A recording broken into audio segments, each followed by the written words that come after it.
coming up next is a panel called Does Media Matter? Storytelling in Real Life versus in XR. I'd like to welcome Emily Ullman, Amy Jupiter, Kathleen Cohen, and Eve Weston to the stage. Thanks, Ray. Great. Clicker. Let me just grab that. Are we on? Can you hear We me? are on. Hey, everybody. Can you hear me? Hello, hello. Hello, hello. All right. And so we have Eve. Okay, so wonderful. Hey. So I'm so glad that you're all here. I did a quick poll of the audience to see who's here in the room, and it turns out we have a good mix. But we have students, we have experienced designers, we have people in construction. Yeah, so furniture. I mean, gosh, folks trying to People. Yeah, storytellers, right? So that's why we're here for this talk. Does media matter? Storytelling in real life versus XR. I'm Emily Ullman, and I'm the CEO of Hopscotch Interactive. I am based in the San Francisco Bay Area, and I've been doing real estate, VR, XR, real estate photography and marketing for many years. And this is actually near and dear to my heart, storytelling in real life, because in the built world and with our marketing, we're trying to figure out how do we tell better stories. Right? How do we do this? And I've also been to AWE. This is my 9th AWE, and I'm on the AWE Advisory Council, and I am also the community chair of what is the IRL Awards, a global award for excellence in VR, XR, AR for the location-based entertainment, for entertainment.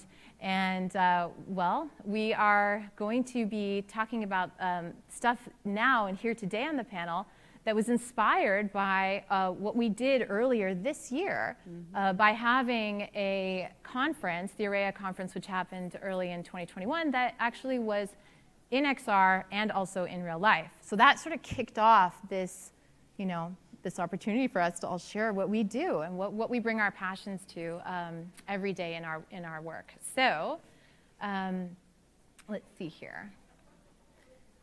So anyway, this conference is going to be happening in January, and AREA over the years has been establishing global themes in XR, and the theme for this year is the passageway to a new human experience. Calls for submissions have just opened, so if you want to nominate somebody this year, we're actually going to be going through the community. So there's a couple of us, so Kathleen and I on the panel are going to be able to nominate folks, so chat with us. We have winners here in the audience.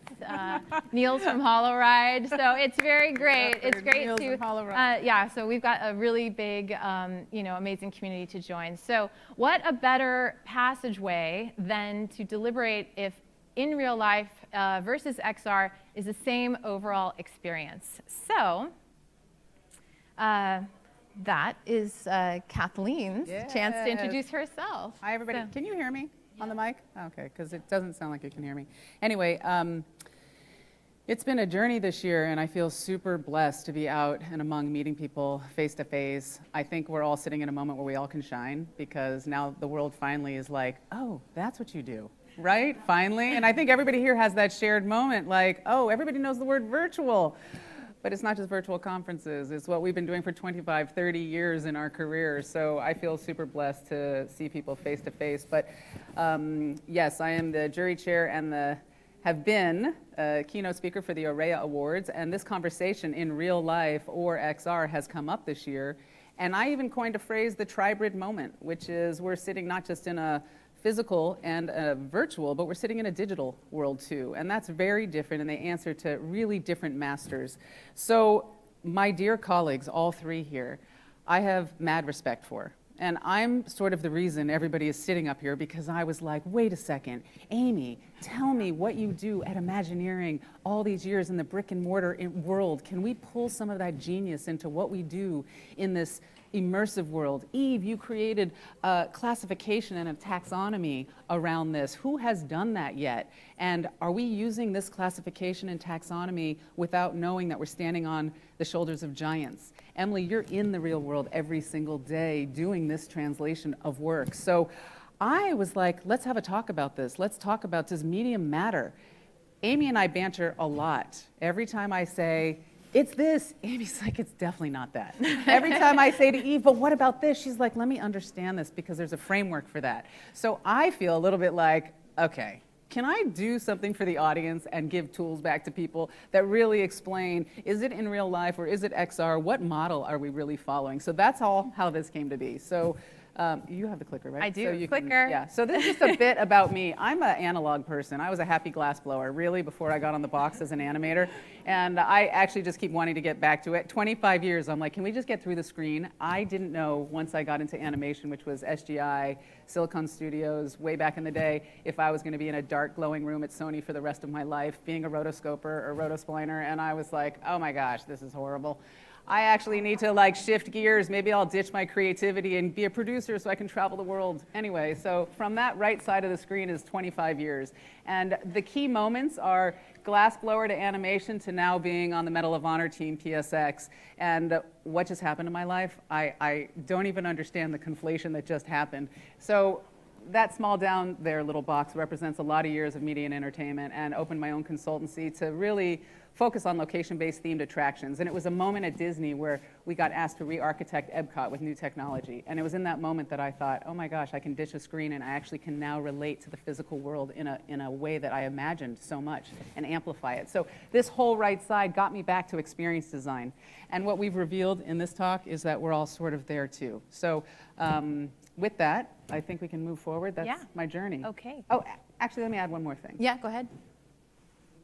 Being part of the Array Awards on a global stage and inviting folks to participate has really, in this last year, pushed on this idea that we're coming out of what we just did online, and how do we still take those magic moments and bring it back to in real life as well? So I'm proud to be an advisory board on HoloRide's team, which came out of the Arrays, and have a voice in vehicle entertainment and real-time motion data as well. And that's all I wanted to add, is that we keep pushing on this combo. So with that. Great stuff. Thank you, Kathleen. Isn't she amazing? I'm just like, this is such an incredible panel. These people, these women are amazing. So I want to introduce Amy Jupiter, say a few words about her background, just so you all know all the incredible things she's done. She's a creative producer, experience architect, visual effects supervisor, and proprioceptive hacker, which we're going to learn about in a second. During her many years at Walt Disney Imagineering, Amy led teams developing and creating the next generation of award-winning immersive experiences and attractions for the Walt Disney theme parks, working her way up from intern to executive creative producer, executive visual FX supervisor, and experience designer for attractions in every corner of the Disney globe, literally Shanghai, you name it, all over the world. Now Amy and her company, By Jove, are currently working with Virgin Galactic as creative producers and experience architects. So that is Amy. I want to introduce Eve Weston as well. Okay, Eve believes in storytelling as a force for positive change. Her VR art has shown at galleries nationwide, and she's a writer and director of the award-winning first 360 VR sitcom, The Business. She also starred in it. So Eve's speaking engagements as a VR storytelling expert include Stanford University, AWE, where she introduced the groundbreaking taxonomy for XR. We're going to hear about that. And also the Academy of Television Arts and Sciences. Eve has taught 360 VR filmmaking for Emerson College in Los Angeles. Oh, and I also currently teach at Los Angeles Film School and Chapman University. I teach XR storytelling there. Yes, she's an amazing teacher. She's a professor for all of us. So she's also an award-winning journalist and has written about VR for Ms. Magazine and the New York Post. And for television, I love this part. Okay, so Eve has developed shows for ABC Family and Awesomeness TV, and written for ABC's Better With You and Disney's Wizards of Waverly Place, and among others. But for the latter, she wrote and choreographed the song Funky Hat Dance, which went viral and is now beloved by many kids all around the world. And so anyway, we're not going to ask her to do it, but she could, I'm sure. So just a little bit of what's making this panel different today. I'm going to be asking Amy and Eve questions pertaining to their work and how each of them believe their development process solves the definitions of immersive and experience. They're both going to have a chance to answer. We're probably going to go off script. And then Kathleen is going to weigh in on both of their answers to provide her point of view, sort of tying this all together. So Amy, I'm going to start with you. Could you tell us a bit about how you came to experience design? Sure. Next slide. All right. So this is me at work, obviously on the planet of Pandora. How many people have been to Disneyland or Walt Disney World? Has anybody been to Pandora? All right. There you go, Chris. Chris, of course. All right. So, and this is also me at work, right? And see the Imagineer part. You know, I get a lot of questions. I was like, oh, I've always wanted to be an Imagineer. And I tell people that, you know, it's sort of a mindset. It's a way of life. And if you're asking that question, you're most likely an Imagineer already.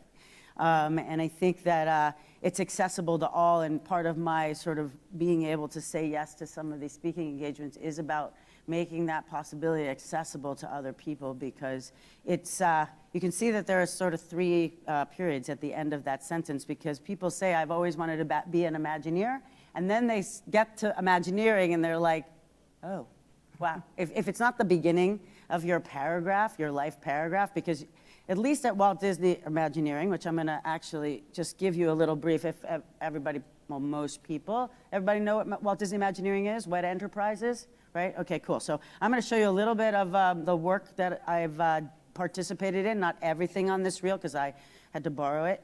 So here's a little bit of what they do. What happens.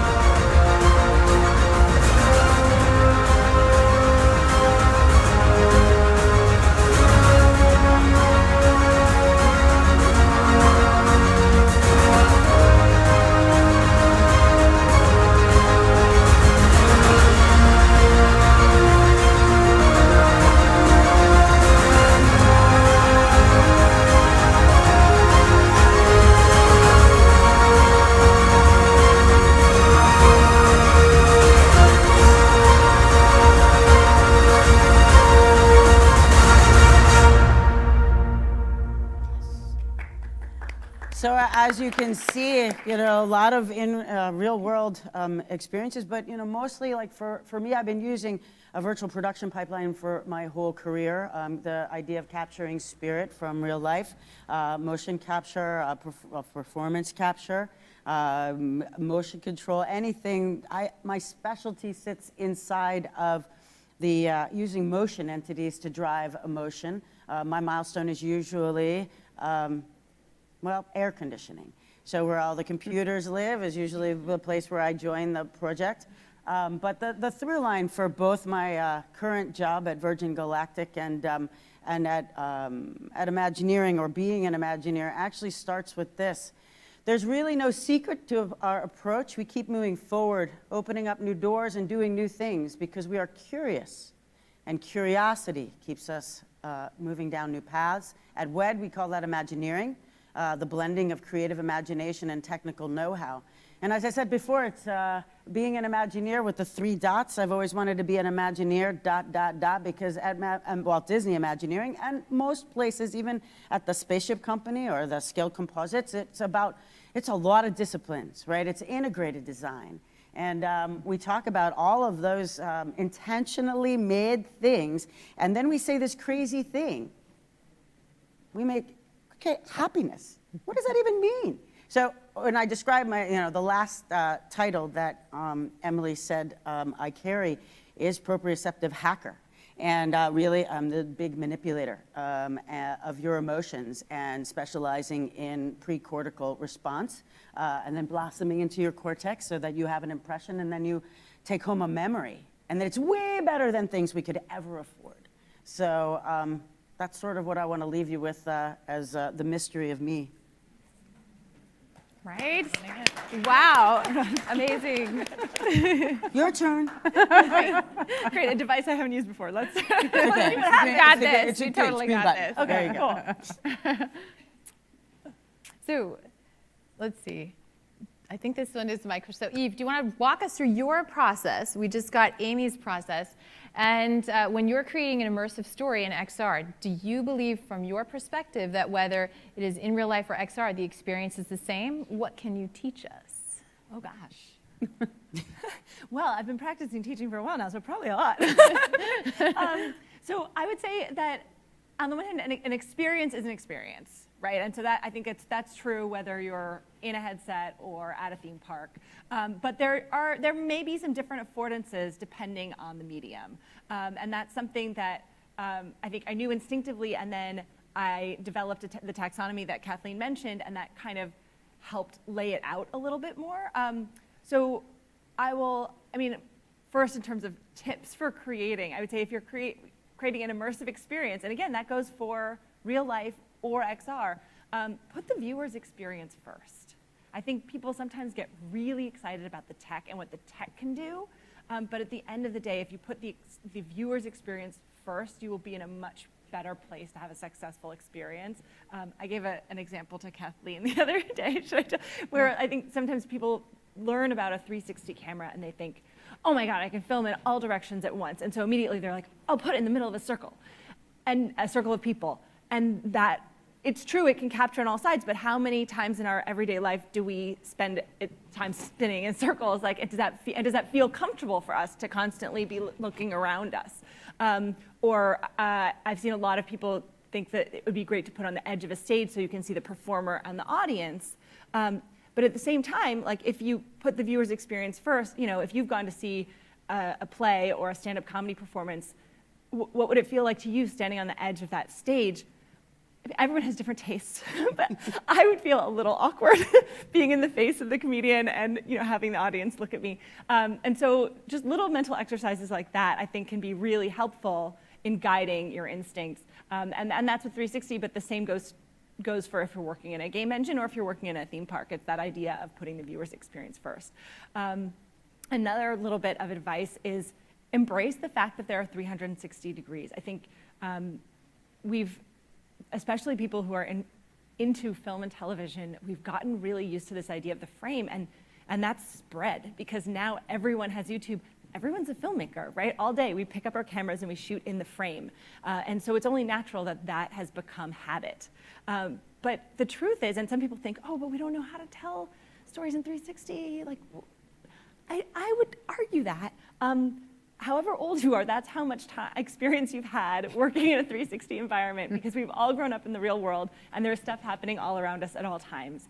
And so it does take a conscious effort, though, after getting used to smartphones and cameras, to step back and think, okay, we have not just what's in this box, but we have the whole world at our disposal. And let's not look at that as a problem. Let's look at that as an opportunity. And I think that's sometimes where people new to this medium can get stuck, is they're like, oh no, how do I get the viewer to look where I want them to? And it's just think, oh my gosh, the viewer can look anywhere they want, and how do I guide them to have an experience that they would enjoy? And then the third bit of advice, I think, is use the tools that we're providing that are now available to you. So like Kathleen said, I created taxonomy for immersive point of view and presented that at AWE 2 years ago. And basically, I know there's a slide later. Maybe I'll wait. How about this? I'll wait and I'll give you we'll build suspense. Yeah. So I'm going to go into the taxonomy a little bit more later, but get excited for it. And then actually, I see there's another slide, so I'll move forward. We'll see what happens. So this is a trailer for the business. So so this is the first 360 VR sitcom, and I applied a lot of those techniques I just talked about, and some other ones. But in this piece, so here, this will give you like a little sense of what it feels like. Obviously, again, presented on a flat screen. So imagine you're in a headset. It's the business. That is not. That is a split screen that is not supposed to be part of the. It's a 360. Fascinating. Maybe I'll Leave just it skip like that. that. Leave it. Leave it. Why not? Oh, no? No, Okay, it's- don't. I know, There's- it's there like seems- cutting room floor. Got it. There seems to have been a glitch in transferring it from the internet to the projection here. Oh, I think it's local. Maybe that's the Yeah, problem. yeah. Okay. So in the norm, you can find the trailer online, but it's not split. It's not split in the middle like that. Even though it's 360, you can actually see the entire presentation. But here's a picture of me directing it, so you can just imagine what's happening behind the scenes. Yeah. But what did it achieve? What were you achieving with the business, and what did you do with it? Well, that's a great question. So really, when I came into VR, people were saying, we don't know how to tell stories in this space. And I even read Jeremy Bailenson book, which had come out at the beginning of the year that I was going to film the business. And he had talked to all these experts in storytelling and filmmaking, folks who worked with James Cameron and Spielberg, and they were saying, like, yeah, we don't really know how to tell stories in this space. And I'm like, I have an idea on how we could do it. And so I wanted to share that with people. And after describing it to some people close to me, I realized that the best way to share that vision was to make it so that people could put on a headset and see, here's a way to tell stories in XR. XR, there are so many affordances that there are multiple ways to tell stories, but here's one successful way to tell stories. And so my choice was to bring the viewer into the world. 3 questions I often ask when trying to figure out, when I say put the viewer's experience first, it's like, well, why are we doing this in VR? And why is the viewer there? And then what do you want them to experience? And so for my project, what I answered is, they're there because VR allows us to bring the viewer participant into the story, right? When I'm watching a sitcom on TV, I'm enjoying it, but I'm not in it. So my background is as a TV comedy writer, and I just thought that sounded like the most fun thing ever. I love being on set. I'm like, what if I could be in the show? So I wanted to create that experience for people, and VR allowed me to do that. So I wanted to show how you could put the viewer into the show. And then why are they there? Well, everyone needs to decide for themselves when they're creating, but for me, my show is a workplace comedy that takes place in a co-working space where you, the viewer, are a member. Right? And so it makes sense that you're there. You're a member of this co-working space, you're a character in the space, and to support that, I gave you work. I mean, not hard work, fun work, but I gave you a story, right? You have your own story in this world, and to me, that seemed really fun. And then what do you want the viewer to experience? And I wanted a heightened version of what you experience when you watch a sitcom on TV, right? You have fun, you feel like the characters are your friends, you want to spend more time with them. And so that was really my objective in doing this. Yeah. And so Exolauno is my production company that produced the business. And the Look Club is something that I will talk a little bit more about later, that I use the taxonomy to jumpstart and build community around immersive narrative. And then those are the schools where I teach. I will say this, what I love about what you have done with the Look Club, and I know you'll talk about it, is that you've done more user research in what you've accomplished with the Look Club and looking at so much content. And to be able to have access to you, to look at all of this content and distill it, you've gone out there and done this research. So when you talk about it, it'll make more sense. But that's what immediately I picked up on, is like you've actually been on the, out there on the frontier collecting all the information, what everybody's done, and assessing it. So we'll pin that. So Thank you. Next. Okay, who do I hand it to next? I think Kathleen weighs in, but I will take over So the clicker. So I'm listening to both these amazing, ladies talk about their backgrounds, and I think, the backbone of the metaverse right now is games and game theory and game environments, and we're in that transition of moving away from it. And since I come from gaming and I saw back when the good, the bad, the indifferent, I thought, oh my gosh, am I going to be beholden to playing in this world with a rewards-based system that's going to make me level up every 5 minutes? I'm going to be that bad Keiichi Matsuda video of hyper reality that we're all heading toward. Shoot me now. I have got to get ahead of this and start asking for all the urban planners and the placemakers and the architects to get to the table right now. You're already too late. It's like UX designers in 2000. We were in test, and then all of a sudden people were like, maybe we should throw them in front of the client at first. Oh, good idea. So we can begin to architect this world.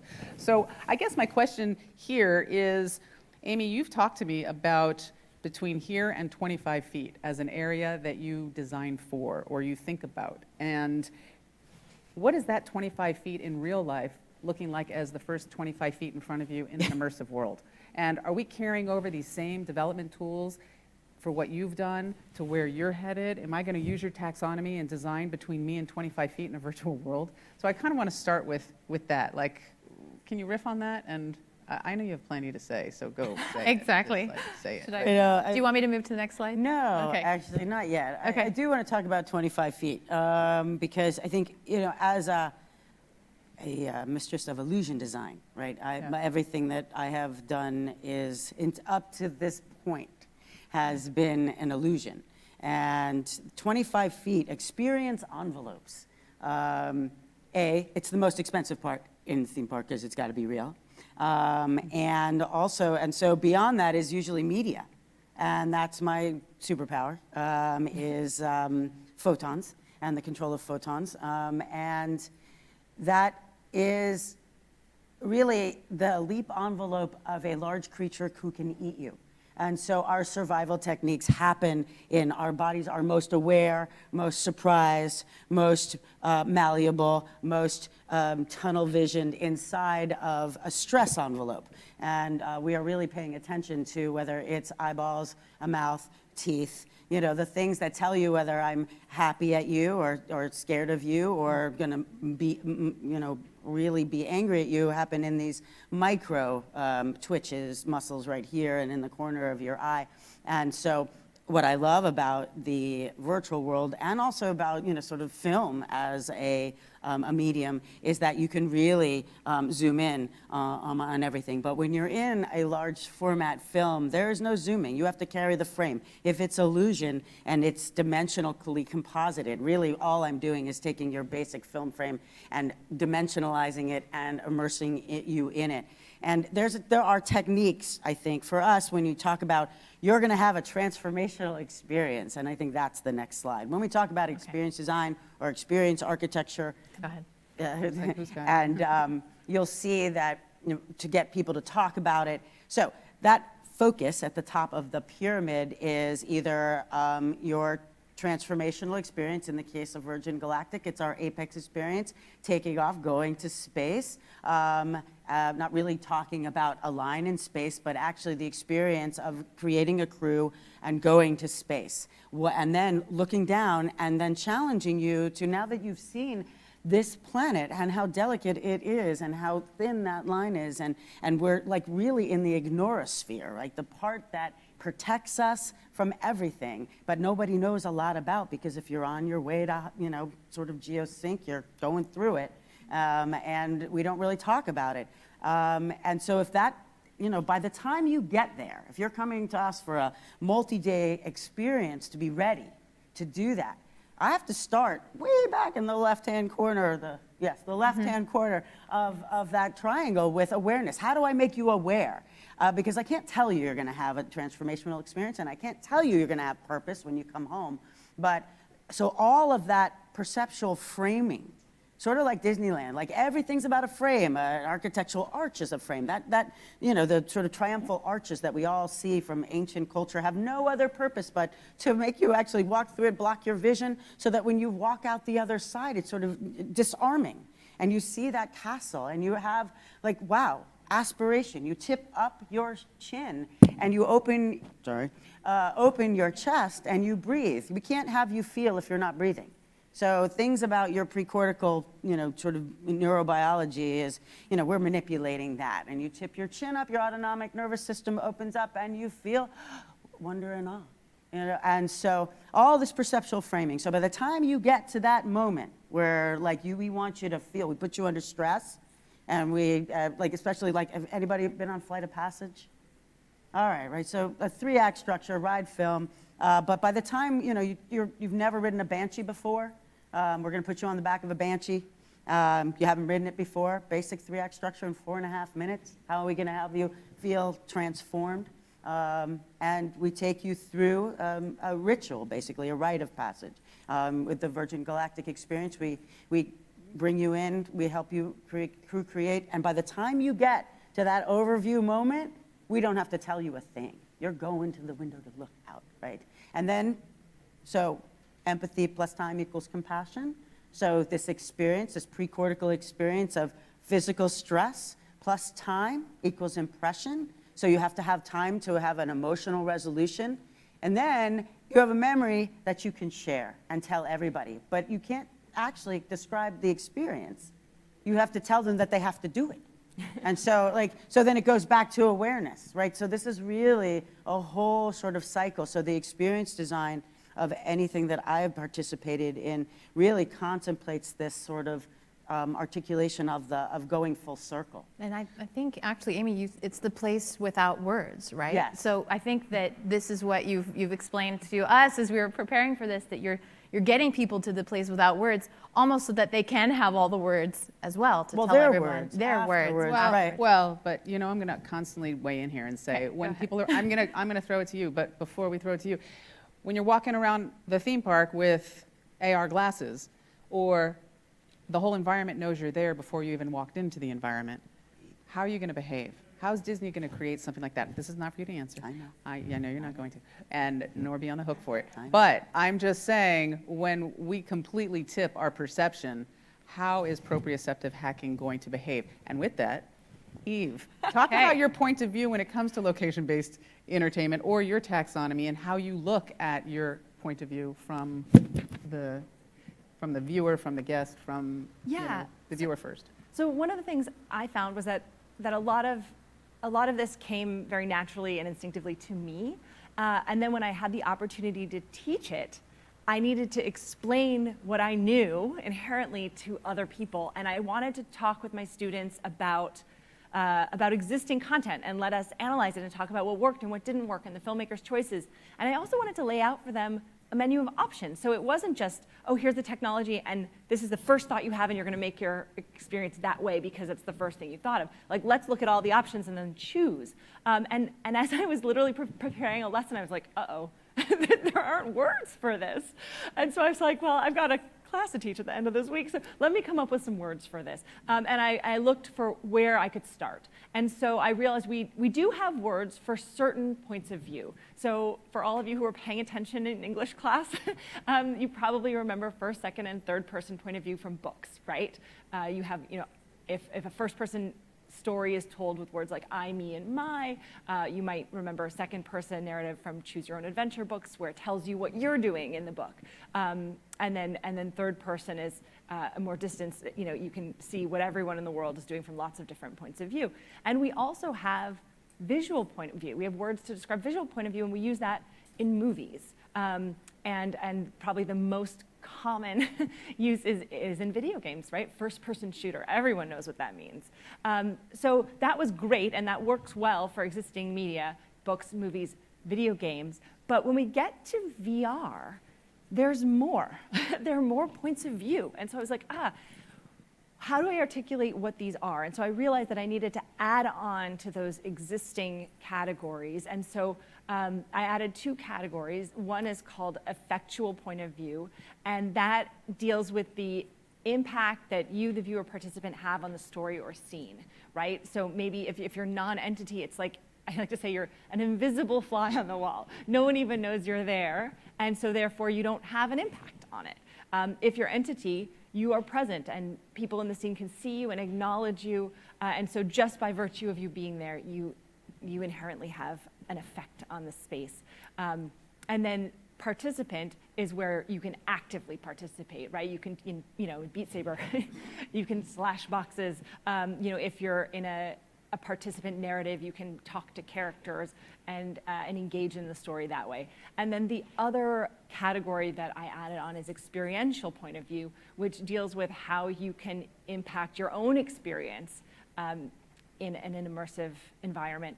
And that's really interesting because the most natural one for us to understand is mortal, right? Which is we have control over our experience much like we do in the real world. We can kind of do things that are in line with the laws of the physical universe as we would behave in real life. Robot is a step back from that, where we don't have that normal level of control over our experience that we do in the real world. The filmmaker, we might feel like the filmmaker is forcing us to have an experience, right? If we're moving forward, but we're not doing anything to move ourselves forward, that's very unnatural. And then on the other side of it is deity, where we have more control over how we experience something than we do in our real lives here on Earth. A good example of that is that, in VR, you might be able to decide, I might be able to decide whether I want to experience this panel from my perspective, from Emily's perspective, or from your perspective in the audience. Right now, I can't do that. I can't go like this and be sitting in the seat and see what you see. But in VR, I could. And so that's an example of deity experiential point of view. Wait, can I just say, Eve and I went to dinner, and she said in the future, we're going to be sitting down in VR, and we're going to be having dinner, and I'm going to order pasta bolognese, and you're going to be the one to taste it. And I was like, wait, I need to wrap my head around that one. So if that's where we're going, it's okay. going to be possible. It's going to be possible. And this is, I will say, this is the abbreviated slide because it can be a lot to take in. But you'll notice that that vision is a sense, and we have some other senses. And so there's actually it builds out so that we can address the other points of view for our other senses. So. And then that little bracket on top is kind of a complicated concept, but it has to do with this whether we feel embodied or disembodied, and by that I don't mean whether or not you have an avatar, but I mean whether the visual and narrative points of view match. So sometimes there are experiences where there might be voiceover of a character talking in the first person, but it's not meant to be you. Then you see that person and it's like it doesn't quite match up, right? And there are others where you're clearly meant to be that character, and the visual and narrative points of view match, and that's embodied. That's a lot to think about, and there's we can get into that more another time. This talk is just to kind of go over it. Yes, but the Look Club was you looking at, 50, 60, 70, 80, 100 pieces of content and being able to create this based on that. You had the user research. You were able to say, this comes from real life content creators who created environments. This just didn't come willy-nilly. So right, yeah. That's the piece that I saw in you was, oh my gosh, you have all the user research. You've actually distilled all this. So that's why I value this so much and say, where is this going to go? And so to that point, so the Look Club, which Kathleen has kindly mentioned, is basically I wanted to make this accessible to more people. I also wanted to bring people together around immersive narrative. A lot of people don't know about this stuff. And you might say, oh, well, people don't talk about things they haven't seen or experienced. But that's not true. Like, people were talking about Hamilton on Broadway even if they hadn't seen it, right? And so it's just about getting the word out. And I think people will be really excited about immersive narrative once they know what it is. And so the Look Club was a way to try to get that out there and to get people who might not have access to a headset to understand what's in it, so they can decide whether they want to check it out or not. And the Look Club it's online at thelook.club. It's a searchable database of immersive narrative. And by immersive, I mean everything that runs the gamut, right? From what Amy does to what I do. 2D screens, head-mounted devices, LBE, in real-world immersive theater performances. All of that counts.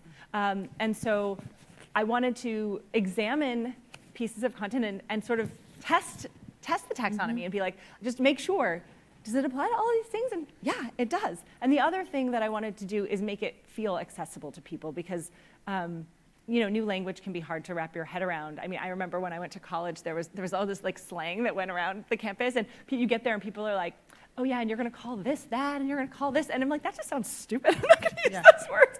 But then you hang around for a while, and it's useful. It's useful, and you find yourself before you know it using that terminology. And so I wanted a place where people could hear this terminology being used and realize that it serves a purpose and it's valuable. So in addition to the searchable database, there's also a review show where we apply the taxonomy to existing content and use it to examine it and look at what filmmakers did success, like look at the choices filmmakers made and where it worked to achieve their end and where it kind of fell short, which I think can be really enlightening to people who are looking to create in the space. Yeah, and it also kind of puts these terms in context and gives you examples, which I think is an easier way to understand it than just reading it on paper. You can actually my goal is like combo package here. Yeah. Like what you put down and what you know inherently. Can we just get that in a format that I can just follow? Right. So that might lead into the next slide. I also this is what we've achieved. I just want to also say that people can check out your talk from AWE 2 years ago, which I highly recommend because she goes into deep details on the taxonomy and can help people understand why their experience isn't working. Yes. So why is there a mismatch, and what does that lead to? But let's talk about the now.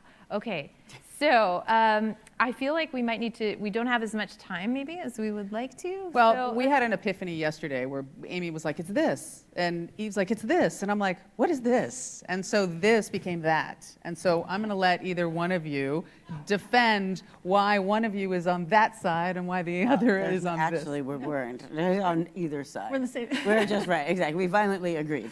And just to they did, actually. Yeah. we violently agreed because really perspective is really what you're talking about. And I always think about my medium and, sort of the now that comes towards me in passive entertainment. And then I'm like, if I'm going in an active entertainment, I'm going to go curate my nows for myself. And then and that really led me to sort of those two directional arrows. And in a theme park, and you remember the slide about prefiguration or perceptual framing. So if you do your job well in any dimensional or non-dimensional environment, and you have an active participant, an active audience member, being able to curate wherever they look, hopefully, because remember, Disneyland was like an orange grove, and Walt Disney World was a swamp, as were many of, the others were an ocean and a swamp, and the marsh, right? So everything, we only do things where there's not, reclaimed land. And so it really made sense to me that the only perspective was the way you came at the now, where the now either washed over you or you curated the now. But design, by definition, is intentional. I put things there intentionally. And so hopefully, even if I'm curating things, myself as an audience member or as an active media or in VR, everything I'm sort of looking at or being coaxed to focus on, because as a human being, I pay attention to the thing that's going to eat me or kill me. And so that choice, hopefully I've prefigured everything into that narratively. I've put things there for you to find that drive emotion. And really, you want to really have people feel, or at least I do.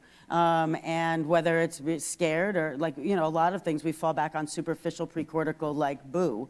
But hopefully we're also sort of empathy with characters and narrative and traditional narrative for connectivity.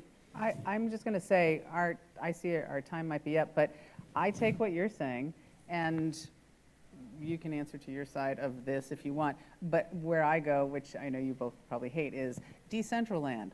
Take that as an example. So how are we going to create and curate and have agency over a world that's a complete free-for-all? And is it just time right now? We're in the Wild West of it, but where's the ultimate experience going to be? Because we all love when we go to Disneyland. We do have happiness. We all love and understand what it is now to explore immersive. But when we go into these new territories that are all decentralized and we all have agency, so that's what this talk is going to be next year. So I'm just like cliffhanging that one. But if you want to finish and wrap your just side. really fast. I mean, I think Amy said it well, and I think, Kathleen, now I want to address what you said. I know, so do I. I completely. But I think the taxonomy came out of my desire to organize this, that what you call the Wild West. Like it's, it's wild in a fun sense, but it doesn't have to be wild and like out of control, right? Like the taxonomy helps us break it down so that we can see what's there and make conscious choices. And everybody's going to be experiencing that world that you describe, but only some of us, at first only some of us are going to be creating it, although frankly, people in this room are building amazing tools that are going to allow everyone to have a hand in shaping that future. But I do think that we want to understand what the choices we make when designing in that world, in that future world, what those choices mean. And I think that this language that I'm putting out there can help us to understand the choices that we make as experienced designers and content creators, so that we have a world that feels organized, not rigid, just like that guides you a little bit. You can still do whatever you want, but you have a sense of, given what your interests are, where you might want to go. And Amy's talked a lot about that in her experiences about that idea of guiding, and that's something that I really lean heavily on in my work too, is we want you to have agency, but we also want you to feel taken care of. And I think, I think that's really important. And so maybe I'll just use that as a way to kind of to wrap up a little bit. But as in terms of resources for places you can look for inspiration or guidance, I mentioned before the Look Club Review Show, which is on YouTube. I have some immersive story development tools that I'm coming out with, and so keep your eyes open for a book coming out next year. In the meantime, there's another book of mine that just came out. So if you're interested in storytelling in new and unexpected ways beyond the frame and beyond just film and TV, it's called 10 Kick-Ass Careers for Storytellers. It's available on Amazon now. So check that out. And I think we're going to go to Q&A. Yeah, we're going to go to Q&A. So we want to, did we answer the question? I think everybody in the audience is probably, they have their own thoughts about this too. But let's take some questions from the audience. Yes, please. Hi, my name is Daphne. First of all, I want to be part of your friend group. I just. Yes, we did it. We did it. I just I'm can I give you my email? I just want to be friends with you all. But Done.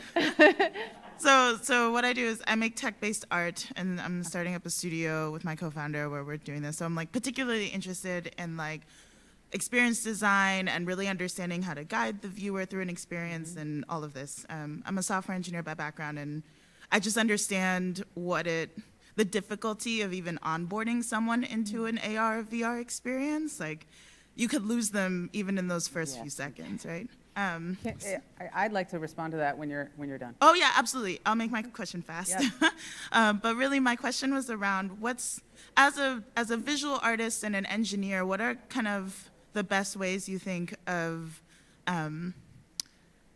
basically helping me understand how I can continue to build out these immersive experiences for folks when I'm just working by myself as one person, right? So I don't have 50 or 100 people to sample my stuff. It's really just me. And does it make sense for me to use what works for me, or should I really try to focus on going beyond me and asking other folks? Does that make sense? Mm-hmm. Yeah, it does. It does. Kathleen, did you want to respond? I'm on part one of your question. Okay. But you want to answer what Daphne just said? Well, I love what you just said about, should you use yourself or go beyond? First, use yourself. That is you're human. and that's so valuable. So try it out on yourself and see if you feel comfortable and you like it. Because sometimes what you think up here might not match what you actually feel once you try it on. And then once you've gotten into a place where you as an audience member or a participant in your experience feel like you're enjoying it, then go ahead and test it on family and friends, right? You don't need necessarily a giant focus group or a whole studio. Well, so this was part two. Okay. So I just came off of a 7-week art residency, and I was their first immersive artist. And I said yes to a place that just had a huge uptick in COVID. So I actually physically could never go to the residency that I was actually going to take part in. So I was like, well, we're immersive artists. This would be on trend.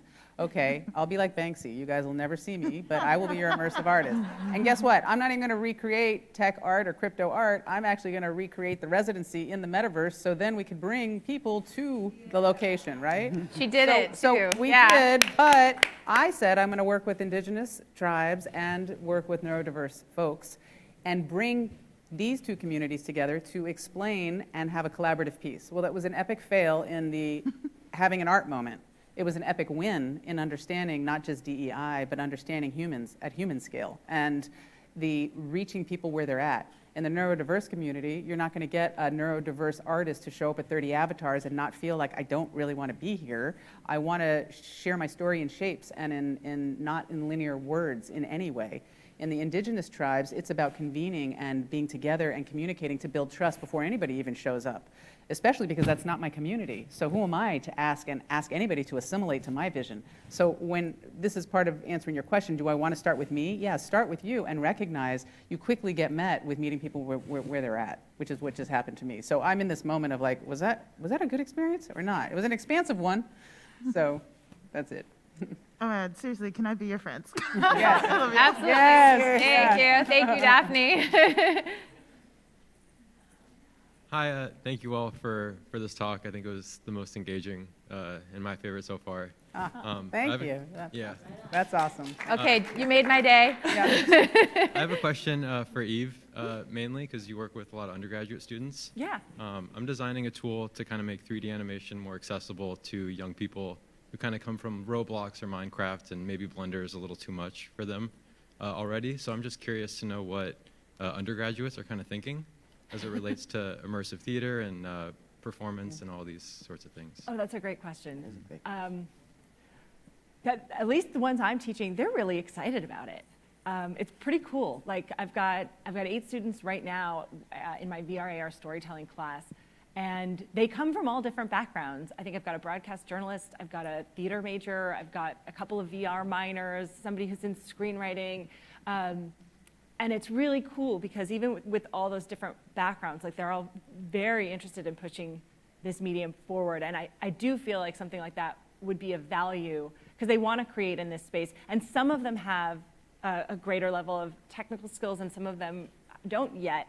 And I think as somebody who I love the arts, and I feel like the folks in the arts have a lot to bring to this space in a really positive way, and making it more accessible to them and allowing them to create without necessarily having to learn coding in Unity is really wonderful, and I think you're doing a service. I mean, it's always great. It's always great to learn new skills, but like I realized as I was coming into this space, a lot of the tech folks who were building these headsets, they want to figure out what to do with this tech, but they don't know they may not know how to tell stories. They certainly don't have like an MFA and like a decade of experience professionally telling stories, right? And I want to tell stories in this space, but I don't know how to build headsets and code, and neither of us should have to learn the other. It's always great to learn as much as you can to understand the other person's point of view and what they're doing and how it works, but it takes a lot of time and energy to become an expert in your field, and I think it's really important that we work together and recognize the value that each side brings, because together we can really create something amazing. Yes. Awesome. I think we have, that's amazing. Thank you. Good. Yeah. One last question. All right. Well, this is my standing ovation, standing here. This panel was super necessary and just felt so vital. I'm Caitlin Krause. I work with experience design. I'm an author, teacher too. And I'm designing for wonder and awe. And I noticed that, a lot of you brought up that word as some of your priorities. For me, I was just curious. I'm finding with things like the overview effect or empathy, there's kind of this paradox where somebody loses their attachment to their singular self. So they're on the journey sort of as this participant that is not just one I, one person. So I'm curious if you have a design consideration for a story that still has integrity, still leaves me as, Caitlin, myself, but takes me beyond the attachment to my singular experience. Thank you. Amy? Thank you. I mean, for me, the disarmament of self and the transcendence of self is part of any kind of crew creation, is any kind of, you take people out of their comfort zones, but in a really supportive way. You have to really hear into what they bring to the equation. I mean, it's a dialogue. And I think that some of the creation of empathy and dissociation from individual, like we're taking a lot of high net worth individuals, and we want to mix, right? If we're gonna say space for good, space for all, democratization, I think you really have to be able to understand where the power dynamic is of teaching, training, vulnerability, and I think that part of experience design is a highly choreographed sort of de-individualization process, and so that you're looking at each other and looking to each other, and that does take a highly choreographed, obsessive repetition. Like a lot of what we do is about repetition and repetition, so that time starts to dilate, the actual physical spaces start to get bigger, so that you can see in between. because all of us, this wonder and awe. I mean, when we create wonder and awe, it's just really even almost about where you put the sweet spot. If I'm always going to want people to look up, right? We go up to look down. That really is about gesture towards looking up, and broadening the definitions of space. Can't just be Mercury, Gemini, and Apollo, right? If we want everybody in that area, that the space between is so important because it's full of myth and cosmology and other people's history, and we live on sacred land. That whole idea of disassociation and helping you to see that you are part of a bigger narrative. I have a thought on that, and I'm so happy to see you, Caitlin, face to face, but never really have met. So once again, having this, a moment, right? I had this idea that in my Decentraland, I would have a stumble upon avatar where I didn't know who I was, but everybody else would reflect back to me who I was and how they behaved towards me. So I wouldn't know who I was. And in that same idea, I was in a human potential workshop years ago, and I had to stand on a chair and know to myself, everybody here in this room, we were going to stand in a line and tell me what they thought of me in just an hour of knowing me, right? But I'm committed to knowing what you're going to say about me.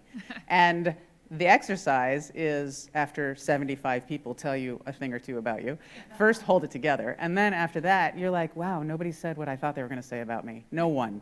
So what perceptual reality and existential crisis am I in right now? And that's the beginning of this overview effect of this ungodly, this sort of godliness of who are we and all that existential crisis. And I'm so excited to go there. I just ask the questions right now. I don't even know the answers, but I just, pull the feeling in and ask the question. Well, So. I'll just piggyback off that. So that your question reminds me of an early piece I did called Human Art Object, where the idea was to explore the similarities and differences in that space. And so basically in the experience, you get to feel what it's like to be a work of art in an art gallery with patrons coming up and examining you. I was like, which artist? Sounds awful. Right? Yeah, examining you or not, right? Every person who comes in has a different approach, and I feel like that really sort of shifted your mindset, right? You're still yourself, but you're also not human at the same time, but you have human feelings about your experience. So that was just, I think it's a short experience, but really revelatory in experiencing what that feels like. And then there's a project beyond that I've been developing that plays with this idea of seeing yourself not as yourself, right? And what that does to you. All day, every day. Love it. So I think are we out of time? Do we have a couple more? Okay, so Thank you. we hopefully made a feeling that will become a memory.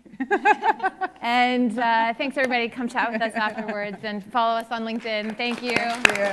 Thank you.